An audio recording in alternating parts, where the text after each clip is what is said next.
Chegamos então na segunda parte do livro de Isaías, essa parte que começa aqui pelo capítulo 40 e vai até o capítulo 66. Se até os capítulos anteriores teve o rei Ezequias e teve a ameaça da Assíria sobre Judá, agora vai cair nas mãos da Babilônia.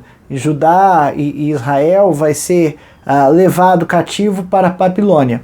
Mas Deus aqui, ele não quer acusar mais o povo. O povo já foi acusado bastante, o povo já sabe seu erro. Se não sabe, é só ler o que já foi dito, o que foi escrito, e esse é um problema sério, porque muitas vezes a gente lê, ouve, mas não se toca, não muda o nosso comportamento, vê que não estamos fazendo certo, mas veja bem, eu sou tão fraco, enfim, várias e várias desculpas que a gente arranja ao longo da vida para não mudar os nossos comportamentos, mas temos que mudar. Temos que mudar e fazer a vontade de Deus. Mas mesmo com todos esses problemas, Deus quer conduzir o seu povo de maneira a retratar, esse povo se retrate com Deus, entenda os seus erros, entenda a necessidade de arrependimento para que o homem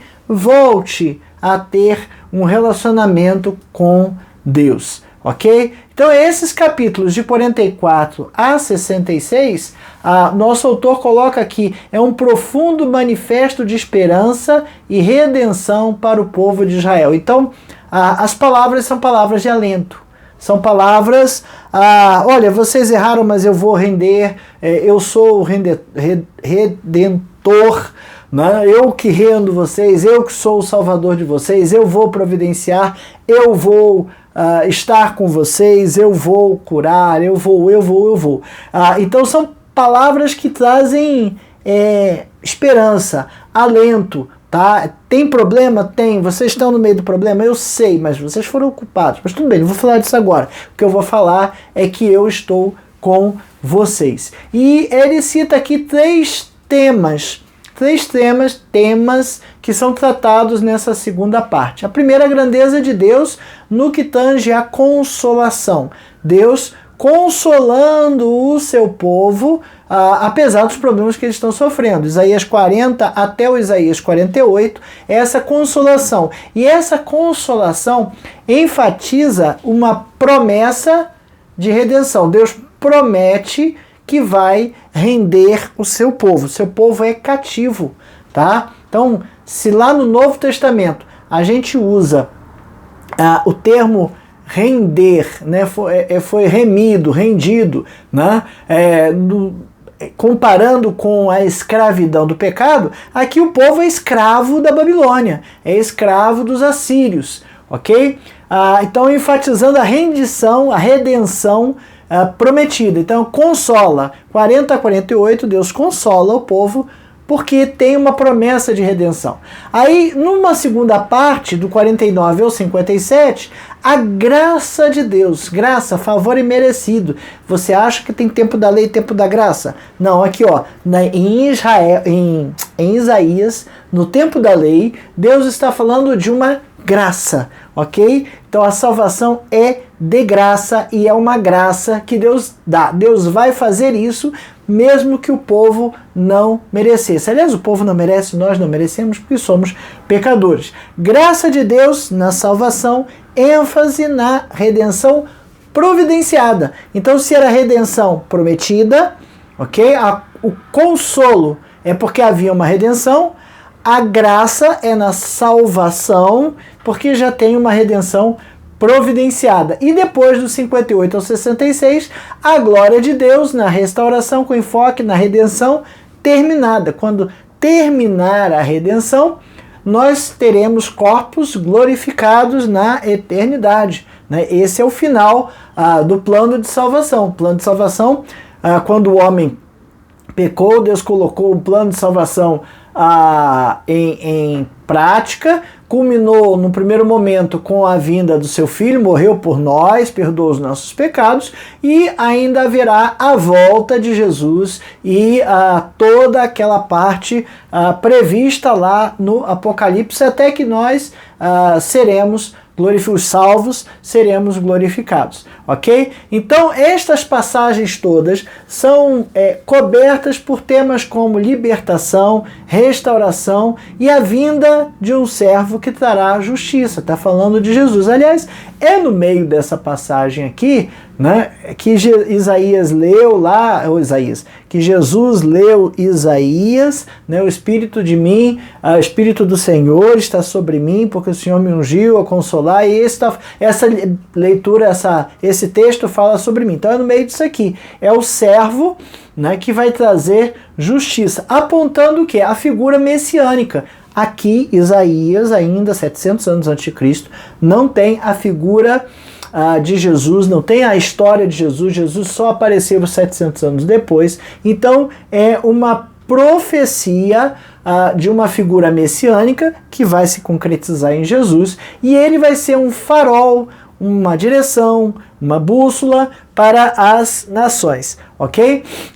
Capítulos repletos de imagens vivas, vívidas e promessas poderosas, de uma visão abrangente da esperança de Deus para o seu povo, o que Deus quer para o seu povo. Olha, não se engane, essas visões bonitas, abrangentes de esperança, Deus também quer para nós, Deus também tem um plano para nós, né? Então essa palavra também serve para nós, entendendo que Deus tem planejamentos para nós, tem uma missão para nós, tem algo que nós devemos cumprir. Se fizermos, estaremos no centro da vontade de Deus, é o melhor lugar do mundo para estar. E Isaías então vai encorajar todos a confiar na soberania e na graça de Deus, mesmo diante de adversidades. Gente, quando a gente olha a história que está ocorrendo ali, que Isaías está narrando como profecia, mas que está ocorrendo nos reis, nas crônicas, né, dos reinos que estão acontecendo ali, a gente vê como aquele povo foi desafiado com adversidades e como aquele povo foi fraco, como aqueles reis foram fracos em confiar em Deus. Chega em Ezequias acaba confiando em Deus, depois faz se enche de orgulho por causa dos embaixadores da Babilônia, mas as adversidades fazem com que nós tenhamos medo das coisas que vão acontecer, nos enchem de temor, nos enchem de medo, nos enchem de espanto, nos deixam cansados, doloridos, nos deixam arrasados, né? Mesmo diante de adversidades, a soberania de Deus é garantida. E olha, Ele vai agir com graça. Ele é o nosso Salvador, Ele é o nosso Redentor. Não só deste mundo para a vida eterna, como é Ele que nos ajuda a nos desviar dos problemas que temos aqui. E, a palavra interessante que o autor coloca aqui, testemunho atemporal do amor divino e do desejo de Deus em restaurar e redimir a humanidade. O Deus é o mesmo, o Deus de ontem é o mesmo hoje, e o amor dele daquele tempo é o mesmo amor hoje. Se naquele tempo o povo estava sofrendo por causa de uma ameaça de um outro povo, ou pior, a Babilônia acabou levando o povo cativo, se aquilo lá estava corroendo eles, assim, acabando com eles, Deus vem e traz uma promessa de restauração, uma promessa baseada em amor, uma promessa de redenção, porque Deus criou, Deus escolheu o povo de Israel, é seu povo consagrado, seu povo escolhido, e Deus quer atuar para redimir esse povo, para sarar suas feridas. Como é grande o amor de Deus! Ele deixou o juízo vir sobre Israel, sobre Judá, porque era necessário, precisava disciplinar, mas depois Deus quer restaurar, tá certo? Bom, essa é a nossa lição de número 11 da revista Palavra e Vida, edição número 84. A revista Palavra e Vida, editada pela Convenção Batista Fluminense, está disponível no site batistasfluminense.org.br. Você pode acessar lá e ver acessar as lições desta revista. A revista tem por tema Isaías, o Evangelho do Antigo Testamento, foi escrita pelo pastor Fábio Martins, tá certo? E essa lição de número 11 tem por texto básico os capítulos 40 a 48, a grandeza de Deus na consolação, ok? Bom, vamos lá. Nosso primeiro tópico ressalta o tema Consolai o meu povo, e é assim que começa o capítulo 40. Não dá para ler do 40 a 48 aqui, mas eu vou ler algumas passagens. O capítulo 40 de Isaías começa bem assim. Isaías 40, versículo 1. O Senhor vem. Consolai, consolai o meu povo, diz o vosso Deus. Falai ao coração de Jerusalém. Bradai-lhe que já é findo o tempo da sua milícia, que a sua iniquidade está perdoada e que já recebeu em dobro das mãos do Senhor por todos os pecados. Já recebeu em dobro da mão do Senhor por todos os seus pecados. Consolai o meu povo. A palavra que começa esta parte, ele chama de prólogo, né? A introdução é consolai. Consolai, consolai o meu povo. Do capítulo 44 a 46, a 66, a introdução, a palavra que vai começar aqui então é consolação. O profeta anuncia a glória vindoura de Deus, né? Deus virá em poder, glória e majestade, e isso faz um contraste enorme com a debilidade do povo. Como o povo é frágil, e Deus poderoso. E Deus poderoso vai vir em socorro deste povo frágil. E aí ele vai e Isaías, falando através de Deus, né, falando por Deus, né, encoraja os desanimados. Eles poderiam contar com a sua promessa. Falai ao coração de Jerusalém, bradai-lhe que é findo o tempo da milícia, que a sua iniquidade está perdoada e que já recebeu em dobro das mãos do Senhor todos os seus pecados. Olha, avisa para Israel que eu vou parar de castigar. Avisa para Israel que as coisas vão melhorar. Talvez o povo naquele tempo tivesse ali dúvidas, né? A palavra é uma palavra de consolo e cuidado, como de um pastor às suas ovelhas. O tempo de sofrimento havia acabado. Que tempo de sofrimento? Bom, o povo ficou cativo na Babilônia por 70 anos. Né? Depois de 70 anos, será que o povo estava inclinado a acreditar que Deus de fato estava ouvindo as suas preces, as suas aflições, que Deus de fato iria socorrer, que Deus de fato poderia socorrer? Essas perguntas, essas questões, às vezes ficam na cabeça da gente, sabe? Triste e horrível, mas às vezes uma pessoa passa por uma grande dificuldade e ela vai perguntar: por que, Senhor?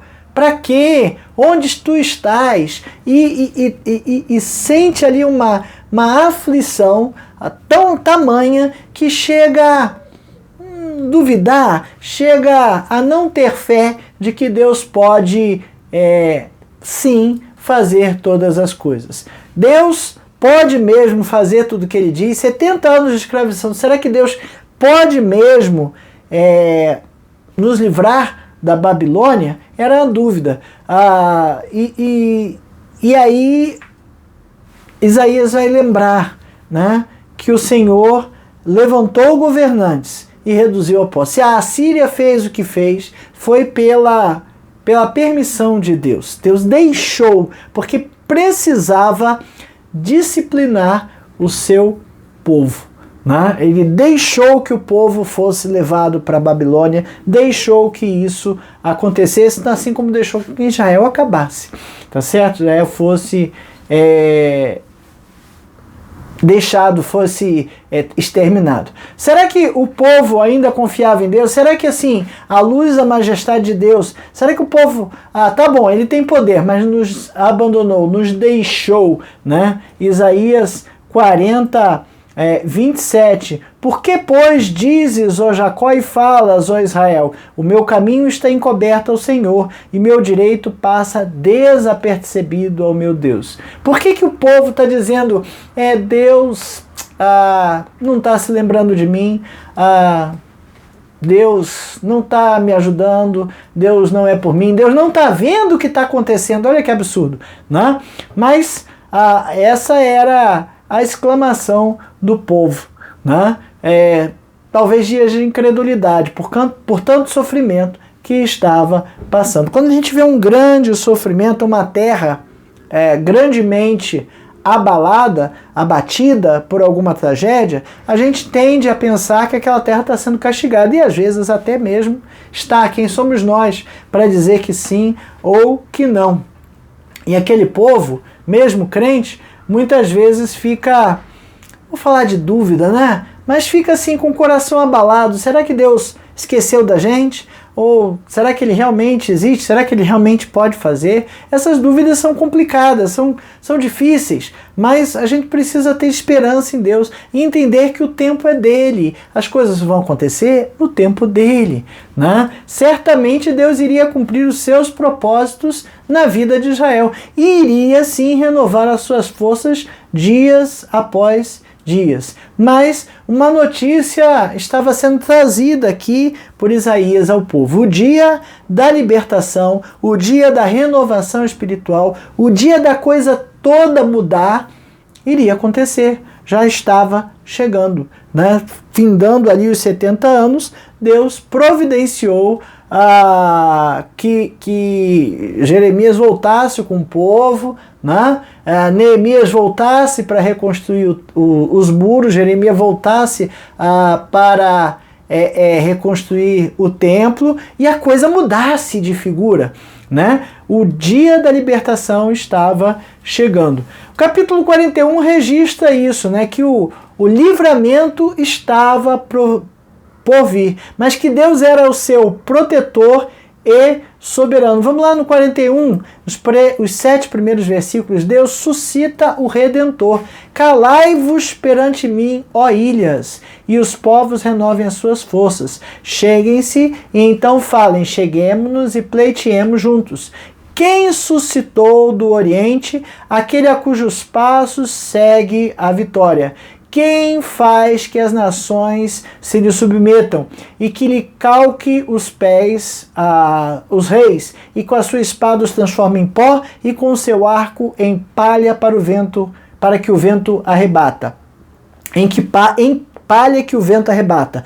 Persegue-os e passa adiante em segurança por uma vereda que seus pés jamais trilharam. Quem fez e executou tudo isso? Aquele que desde o princípio tem chamado as gerações à existência. Eu, o Senhor, o primeiro, e com os últimos eu mesmo. Os países do mar viram isto e temeram. Os fins da terra tremeram, aproximaram-se e vieram. Um ao outro ajudou, e ao seu próximo disse: ser forte. Assim, o artífice anima o ourives, e o que alisa com martelo ao que bate na bigorna, dizendo: a soldadura está bem feita. Então, com pregos, fixa o ídolo para que não oscile. Deus suscita o Redentor, né? É ele que tem todos os governos no seu controle, né? Ele que vai suscitar o Redentor. Não são os ídolos das nações. Veja, nesse cenário em que o povo estava na Babilônia, provavelmente uma boa parte do povo já estava idolatrando todos os deuses da Babilônia, né? E Deus se dirige diretamente a Israel, lembrando que ele é povo escolhido. E aí promete apoio e encorajamento, assegurando que não há o que temer, do 8 ao 20. Olha lá, Isaías 41, do 20. Mas tu, Israel, meu servo, tu, Jacó, a quem elegi, descendente de Abraão, meu amigo, tu, a quem tomei das extremidades da terra e chamei dos seus cantos mais remotos, e a quem disse, tu és o meu servo, eu te escolhi, não te rejeitarei. Não temas, porque eu sou contigo. Não te assombres, porque eu sou o teu Deus. Eu te fortaleço, eu te ajudo, eu te sustento com a minha destra fiel. Eis que envergonhados e confundidos serão todos os que estão indignados contra ti. Serão reduzidos a nada, e os que contendem contigo perecerão. Aos que pelejam contra ti, buscá-lo-ás, porém não os acharás. Serão reduzidos a nada, e a coisa de nenhum valor os que fazem guerra contra ti. Porque eu, o Senhor, teu Deus, te tomo pela tua mão direita e te digo, não temas, que eu te ajudo. Não temas, ó vermezinho de Jacó, povozinho de Israel, eu te ajudo, diz o Senhor, e o teu Redentor é santo, o Santo de Israel.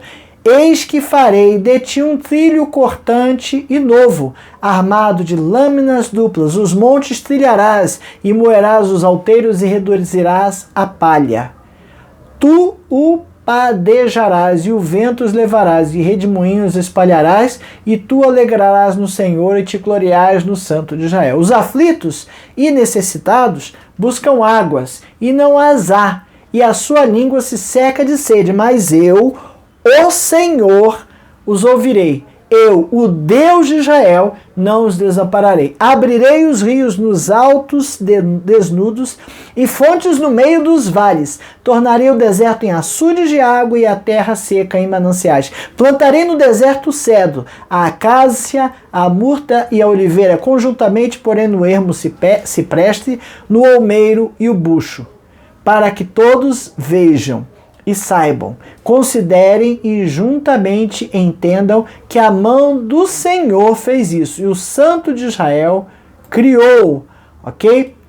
Então veja, desafia os ídolos a se manifestarem no seu poder, do 9 ao 20. O Senhor prova a sua grandeza. Apresentai a vossa demanda, diz o Senhor. Alegrai as vossas razões, diz o rei de Jacó. Diz o rei de Jacó. Trazei e anunciai-nos as coisas que hão de acontecer.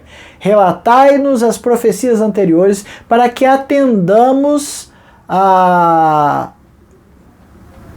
Para que atendam, 9 ao 20, não. Esse é do 21 ao... Peraí que eu tô lendo... Ligado, é do 21 ao 29, isso mesmo. Perdão. Apresentai-vos a vossa demanda, diz o Senhor, alegrai as vossas razões, diz o rei de Jacó, trazei e anunciai-nos as coisas que hão de acontecer, relatai-nos as profundezas anteriores, para que atentemos para elas e saibamos se cumpriram, e fazei-nos ouvir as coisas futuras. Anunciai-nos as coisas que ainda hão de vir, para que saibamos que sois deuses, fazei bem ou fazei mal, para que nos assombremos e juntamente o veremos. Eis que sois menos do que nada, e menos do que nada é o que fazeis. A abominação é quem vos escolhe. Do norte suscito a um, e ele vem. E um desde o nascimento do sol, ele invocará o meu nome, pisará magistrados como lodo, e como oleiro pisa o barro. Quem anunciou isso desde o princípio, a fim de que possamos saber antecipadamente, para que digamos, é isso mesmo? Mas não há quem anuncie, e nem tampouco quem manifeste, nem ainda quem ouça as vossas palavras. Eu sou o que primeiro disse a Sião, ei-los aí, e a Jerusalém dou o mensageiro de boas novas. Quando eu olho, não há ninguém, nem mesmo entre eles há conselheiro a quem eu pergunte e me responda. Eis que todos são nada, e suas obras são coisa nenhuma. Suas imagens de fundição, vento e vácuo. Deus vai dizer, olha, esse povo que é idólatra, está confiando em imagens de fundição, é nada. Mostra aí se você pode. Né? E não é nada, já sei que não é nada. E aí aparece o papel do servo sofredor. Servo sofredor vai aparecer no livro de Isaías em alguns lugares. Ele relata aqui 4 cânticos, no 42 de 1 a 7, no 42 de 1 a 9, no 50 do 4 ao 11, no 52 13 até 53, 12. Então vai aparecer a figura do servo sofredor, e a primeira passagem está aqui no 42 de 1 a 7. Escolhido por Deus para um propósito especial. Espírito Santo sobre ele cumpria o seu plano. Trouxe o reino de Deus de maneira silenciosa e inesperada. 42 de 1 a 7, o termo aqui é o servo, o título, o servo do Senhor. Eis aqui o meu servo, a quem sustenho. O meu escolhido, em quem a minha alma se compraz. Pus sobre ele o meu espírito, e ele promulgará o direito para os gentios. Não clamará, nem gritará, nem fará ouvir a sua voz na praça. Não esmagará a cana quebrada, nem apagará a torcida que fumega. Em verdade promulgará o direito. Não deseminará, nem se quebrará, até que ponha na terra o direito. E as terras do mar aguardarão a sua doutrina. Assim diz Deus, o Senhor, que criou os céus e os estendeu, formou a terra a tudo quanto produz, que dá fôlego de vida ao povo, e que nela está o espírito aos que andam nela. Eu, o Senhor, te chamei na sua justiça, tomar-te-ei pela mão e te guardarei, te falarei mediador da aliança com o povo e luz para os gentios, que abrireis para abrires os olhos aos cegos, para tirares da prisão o cativo e do cárceres os que jazem nas trevas. É o servo sofredor aqui, é a figura de Jesus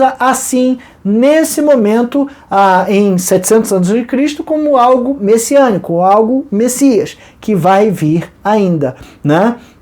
É através do ministério deste servo, do servo sofredor de Jesus, que Deus vai concretizar o plano de salvação, ok?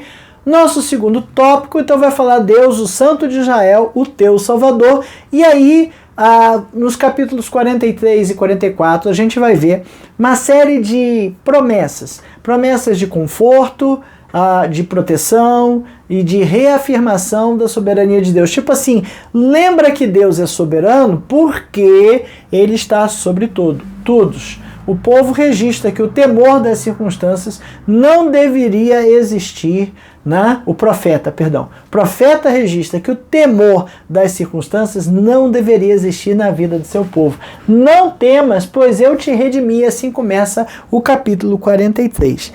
Isso quer dizer, meus irmãos, que na nossa vida a gente não deveria ter medo de nenhuma circunstância. Não deveríamos ter medo de nenhuma ameaça a nós ou às nossas vidas ou às nossas coisas. Quando eu falo ameaça, quando a gente está certo, claro, errado não tem jeito, mas quando a gente está certo, está pregando a palavra, fazendo tudo que tem que fazer, porque é assim que a gente tem que ser, a gente não pode ter medo de coisas, porque quem nos redime é Deus. Quem é o nosso Senhor é Deus. Sabe quem errou nesta relação entre Israel e Deus? Israel. A gente tem visto isso até o capítulo 39, o povo errando, 39, 38, 37, 36, né? 37 a 39 ali tem o rei Ezequias que acertou, né?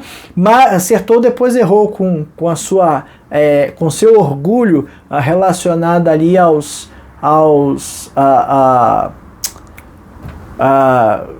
enviados lá da Babilônia, ok? O erro está de Israel. Israel falhou, e falhou tragicamente no passado, porque eles confiaram mais no Egito, confiaram mais nos deuses do Egito, confiaram mais na segurança de carros e cavalos, ou seja, no poderio de um exército, aquele exército grande e poderoso, aquele país é rico, ele pode nos ajudar, mas não é isso que iria acontecer. Não era o Egito que iria livrar Israel, como não livrou.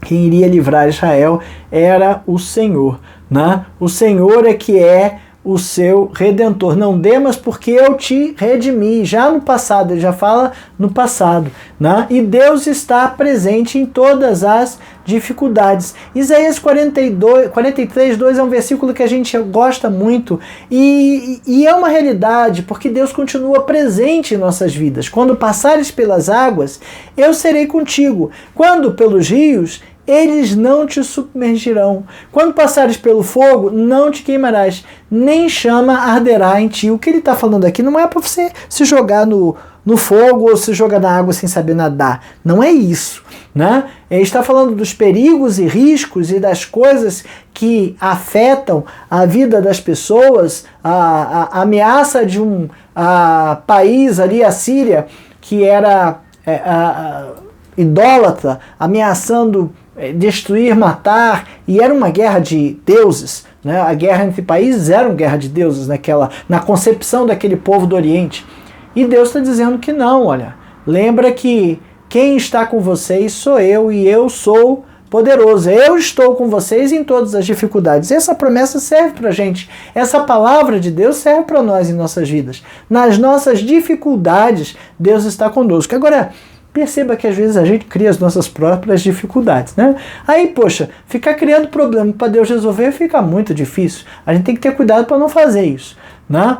Deus reforça o valor de Israel. É um povo precioso e honrado. Olha o 43, versículo 4. Visto que foste precioso aos meus olhos, digno de honra, e eu te amei, darei homens por ti e os povos pela tua vida. O povo de Israel era precioso, sabe? Não era para eles terem dúvida. É uma valorização aqui importante para Israel saber que Deus estava presente com eles. A identidade do povo de Israel era uma identidade de povo escolhido por Deus. E a gente não pode esquecer que nós somos esse Israel de Deus. Somos povo escolhido de Deus, sabe? Esquece isso não. Isso não pode estar fora de nossas vidas. Nós somos povo escolhido. Deus nos ama e Ele vai trabalhar por nós, né? Nas circunstâncias adversas, Ele vai estar lá e Ele transcende estas circunstâncias adversas. No 43, do 10 a 13, Ele desafia as nações. Vós sois as minhas testemunhas, diz o Senhor, o meu servo a quem escolhi, para que o saibais e creiais e entendais que eu sou eu mesmo, e que antes de mim Deus nenhum se formou, e depois de mim nenhum haverá. Eu sou o Senhor, e fora de mim não há Salvador. Eu anunciei salvação, realizei-a e a fiz ouvir. Deus estranho não houve entre vós, pois vós sois as minhas testemunhas, diz o Senhor. Eu sou Deus, e ainda antes que houvesse dia, eu era, e nenhum há que possa livrar alguém das minhas mãos. Agindo eu, quem impedirá? Né? Eu sou, é o único Deus. Não tem ídolo, não tem nação poderosa, não tem deuses. Eu sou. Idolatria fútil. A idolatria é fútil.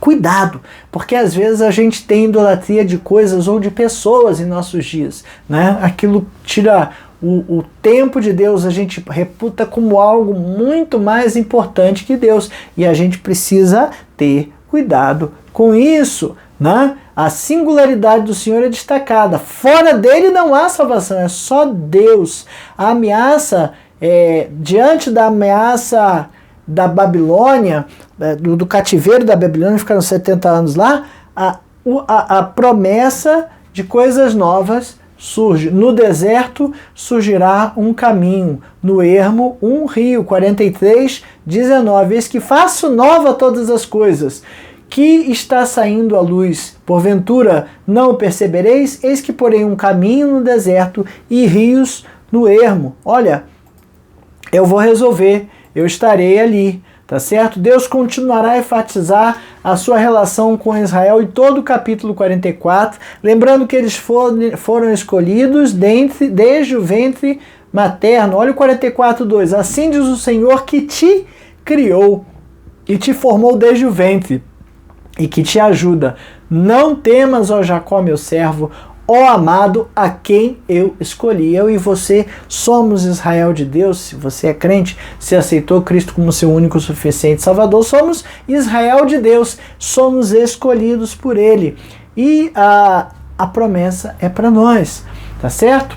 Precisamos estar firmes nisso. Ele prometeu derramar seu Espírito sobre o povo, seu Espírito Santo, garantindo o futuro de bênção e renovação. Aspecto significativo é a afirmação de que Deus é criador e sustentador de todas as coisas. Ali do 44, do 9 ao 20, ele vai falar da loucura da idolatria. Todos os artífices de imagens de escultura são nada. E as suas coisas preferidas são de nenhum préstimo. Eles mesmos são testemunhas de que elas nada veem, nem entendem, para que eles sejam confundidos. Informariam Deus ou fundiriam uma imagem de escultura que é de nenhum préstimo. Para que serve? Porque não serve para nada, para que faria? Eis que todos os seus seguidores ficariam confundidos, pois os mesmos artífices não passam de homens. Ajuntem-se todos e apresentem-se, espantem-se e sejam a uma envergonhados. O ferreiro faz o machado, trabalha nas brasas, forma um ídolo a martelo e forja com a força de seu braço. Ele tem fome e sua força falta, não bebe água e desfalece. O artífice em madeira estende o cordel e com lápis esboça uma imagem. Alisa com plana, marca com um compasso e faz a semelhança e beleza de um homem que possa morar em uma casa. O homem corta para si cedros, toma um cipreste e um carvalho, fazendo escolhas entre as árvores do bosque, planta um pinheiro e a chuva o faz crescer. Tais árvores, está falando assim, ó, o homem planta a árvore, a chuva faz crescer. Tais árvores servem para o homem para queimar. Com parte de sua madeira, se aquece e coze pão. E também faz um deus e se prostra diante dele. Esculpe uma imagem e se ajoelha diante dela. Metade queima no fogo, e com ela coze a carne para comer. Assa e farta-se. Também se aquenta e diz, já me aquento, contemplo a luz. Então o resto faz um deus, uma imagem de escultura. Ajoelha-se diante dela, prostra-se e lhe dirige a oração, dizendo, livra-me, porque tu és o meu Deus. Nada sabem, nada entendem, porque se lhes grudam os olhos, para que não vejam, e o seu coração já não pode entender. Nenhum deles cai em si, já não há conhecimento nem compreensão para dizer, metade queimei e cozi pão sobre as suas brasas, assei sobre elas carne e a comi, e faria eu do resto uma abominação? Ajoelhar-me-ia diante de um pedaço de árvore? Tal homem se apacenta em cinzas. O seu coração enganado o iludiu, de maneira que não pode livrar a sua alma nem dizer, não é mentira aquilo em que confio? Então ele está falando aqui da idolatria, né? Ele fala do oleiro moldando barro, mas aqui ele está falando do camarada que ele mesmo planta a árvore, aí ele corta a árvore lá com o machado, pega um pouco para queimar, para fazer fogo para cozinhar, pega um pouco para fazer fogo para se aquecer e pega um pedaço para fazer uma imagem, para se ajoelhar na frente da imagem e dizer que aquele é o seu Deus. Deus tem o controle absoluto de nossas vidas. Olha só, do 21 até o 28. Lembra-te destas coisas, ó Jacó, Israel, porquanto és o meu servo. Eu te formei, tu és meu servo, ó Israel, não me esquecerei de ti. Desfaço as tuas transgressões como a névoa e os teus pecados, como a nuvem, torna-te para mim, porque eu te remi. Regozijai-vos, ó céus, porque o Senhor fez isso. Exultai vós, ó profundezas da terra, retumbai com júbilo, vós montes, vós bosques e todas as suas árvores, porque o Senhor redimiu Jacó e se glorificou em Israel. Assim diz o Senhor que te redime, o mesmo que te formou desde o ventre materno. Eu sou o Senhor, eu faço todas as coisas, e sozinho estendi os céus, e sozinho espraiei a terra. que desfaço os sinais dos profetizadores de mentiras e enlouqueço os adivinhos, que faço tornar atrás os sábios, cujo saber converto em loucuras, que confirma a palavra do meu servo e cumpro o conselho dos meus mensageiros, que digno de Jerusalém, ela será habitada, e das cidades de Judá elas serão edificadas, e quanto às suas ruínas, eu as levantarei. E digo à profundeza das águas, seca-te, e eu secarei os teus rios. E digo a Ciro, ele é meu pastor, e cumprirá tudo que me apraz. E digo também a Jerusalém, será edificada, e o templo será fundado. Veja que Deus está prometendo levantar, né? Controle absoluto da vida, do futuro, e uma oferta de segurança e propósito. Olha, que Isaías está falando o nome de Ciro. Tá? Nosso tópico 3 vai falar o libertador ungido do Senhor. No capítulo 45, Deus fala diretamente ao rei persa Ciro. E lá no 45:1 chama de ungido do Senhor. Ciro, rei da Pérsia, é escolhido para libertar Israel. Vamos lá. A Assíria foi e tomou, levou o povo cativo para a Babilônia. A Síria pensava de um jeito e a Pérsia pensava de outro. A Síria imaginava que tinha que tirar os povos da terra e encher a terra com outros povos, a terra dominada. Por isso, por exemplo, a Assíria vai encher Samaria de outros povos e Samaria vai se tornar uma cidade extremamente idólatra. Quando Israel volta, quando Judá volta para a sua terra, Samaria está tomado por um povo idólatra, não vai ter como tirar de lá. E por isso que os judeus não gostavam dos samaritanos, porque eles habitavam lá. Mas a Pérsia tinha uma cultura diferente, tinha um entendimento diferente. A Pérsia entendia que cada povo deveria ficar na sua terra e pagar o tributo, mais ou menos como foi feito depois com o Império Romano. Ok? Fica lá, continua na sua terra, mas você me paga imposto da sua terra. Né? Hoje a gente tem, depois passamos aqui, né, 1500 por ali, umas colônias, né, a colônia passando seus produtos para metrópoles, e hoje a gente não tem colônia daquele jeito, mas tem comércio exterior que às vezes nos obriga a fazer a mesma coisa. Nós aqui trabalhando na terra e dando frutos para outras terras, né? E comprando produtos mais caros. Mas naquele tempo a Pérsia pensava desse jeito. Então Ciro, ele é escolhido para libertar Israel e restaurar Jerusalém. Vai aparecer lá em Jeremias. Jeremias volta com o povo para Jerusalém para reconstruir o templo. Neemias vai voltar com uma parte do povo para reconstruir os muros. Né? E aqui em Isaías está dizendo que quem usou Ciro foi Deus.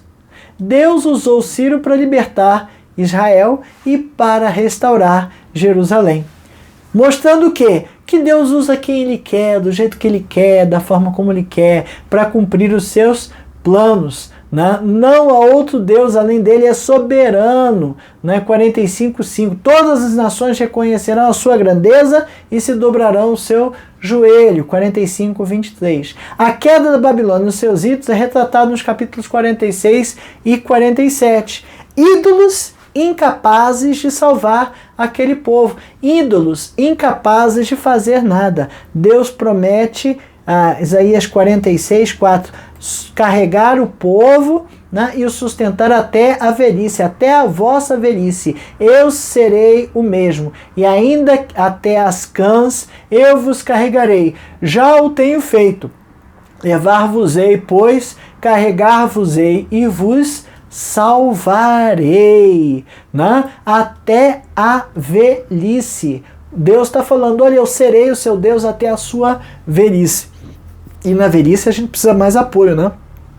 Porque a gente fica frágil, a gente precisa de remédio, a gente fica doente, né? Olha, até a velhice eu serei o seu Deus. E Deus é o único capaz de prever o futuro e executar as suas promessas. Jonas, ele cita aqui Jonas 2:9, mas com voz de agradecimento eu te oferecerei sacrifício, e o que voltei pagarei. Ao Senhor pertence a salvação. A salvação é do Senhor, e a Babilônia será ruína na sua arrogância. Ele vai falar do 47, do 7 ao 8, 47, 1, humilhada, né? Então 47 vai falar da Babilônia, aquela grande cidade, aquela grande potência, aquela cidade com aquele povo que domina todos, práticas de mágica, práticas de encantamento, tudo vão.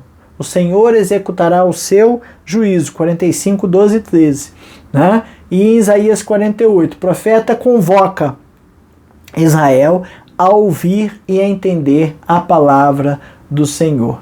Né? Previu os eventos que desolariam o povo, mas Deus não abandonou o seu povo. Reafirma que age por amor, e em seu nome por causa das nações, das ações do povo, né? E não por causa das ações do povo. O capítulo termina com uma convocação. Saiam da Babilônia e retornem a Jerusalém, o que vai acontecer ali com Jeremias. Deus os guiará e proverá durante a jornada. E é o que a gente vê, né? Ele volta e consegue reconstruir o templo com vários problemas, né? Os muros com vários problemas. E a reconstrução do templo significava não só uma reconstrução de identidade, mas uma reconstrução do relacionamento de Israel com Deus. A reconstrução dos muros significava, sim, uma identidade do povo, a segurança. Olha, eu sou o povo de Deus. Tantas incertezas, tantos problemas causados pela desobediência de Israel. E agora Deus vem e diz que vai abençoar. Né? Capítulos 45 a 48, mensagem poderosa a respeito da soberania de Deus. Deus é soberano, mesmo que tudo pareça estar dando errado, mesmo que tudo esteja indo para o lado que você acha que não deveria ir, mesmo que, poxa, tô sofrendo, Deus é soberano. A importância é a fé que nós temos nele, é a esperança que nós temos nele no meio dos problemas, no meio da paz, no meio da calmaria. É fácil acreditar em Deus. O difícil e é o mais importante é acreditar em Deus no meio dos problemas, no meio das incertezas. O Senhor trabalha ativamente para restaurar e redimir o seu povo. Confiança de Yahvé é fundamental, né? A gente vai se deparar com dificuldades, com ilusões de segurança, com problemas e coisas que parecem ser soluções, mas que não são. A realidade do futuro aqui é retratada figuradamente pela queda da Babilônia. Estas coisas todas, fortes, grandes e poderosas, que nós acreditamos ou olhamos e achamos que são fortes, grandes e poderosas, cairão, simbolizando a futilidade das alianças humanas e dos ídolos. Cuidado, a quais ídolos você está se inclinando, né? Necessidade de arrependimento e fé. Nós precisamos confessar nossos pecados, nos arrepender, confiar em Deus, retornar a Ele, nos voltar a Ele. Ele não deu as costas para nós, mas nós damos as costas para Ele. E a gente precisa ficar muito atento a isso. Promessa de restauração e liberdade vai aparecer constantemente nesse texto até o final do livro. Né? Nos leva a caminhos de cultivar uma fé irrestrita nos desígnios do Senhor. Né? Confiança e obediência. Precisamos manter esse foco. Para pensar em agir, o Evangelho, mensagem de consolação. Ele dá alívio que precisa. Será que eu tenho buscado alívio nele, ou eu tenho buscado alívio nas coisas e pessoas poderosas que eu acho que podem resolver? Não vamos cair no mesmo erro de Israel, gente. Por favor, né? E Senhor prometeu estar com os seus em todas as circunstâncias. Quando passares pelas águas, elas não te afogarão. Lembra lá, 43, 2, versículo bonito. Quando passares pelas águas, eu serei contigo. Quando pelos rios, eles não te submergirão. Quando passares pelo fogo, não te queimará, nem a chama arderá em ti. Ele é a nossa confiança inequívoca. Ele vai prover, Ele está conosco, ao nosso lado. Mas e a gente? Será que a gente tem vivido experiências dessa forma? Ou será que a gente tem deixado de lado Deus e confiado nas coisas? Ou a gente fica desesperado com várias coisas e lá pelas tantas, quando a gente vê que não vai resolver, a gente lembra de Deus. Misericórdia, né? Será que Jesus já libertou, salvou você? Você é salvo, né? E essa salvação tem impactado na sua vida, na minha vida? Será que a minha vida tem glorificado o nome do Senhor? Ou será que eu tenho cometido esses erros do povo de Israel? Misericórdia, que não, né? Tomara que não. Será que eu tenho cometido esses erros do povo de Israel e dado um péssimo testemunho? Ele é o nosso Salvador, Ele é o nosso Senhor, outra esperança além dele não há. Mesmo Deus de Israel daquele tempo é o Deus de Israel em nosso tempo. Que estejamos atentos a Ele, estejamos atentos às nossas ações e que consigamos confiar cegamente em Deus, derramar sobre Ele todas as nossas sociedades, sabe por quê? Nossas ansiedades, sabe por quê? Ele tem cuidado de nós.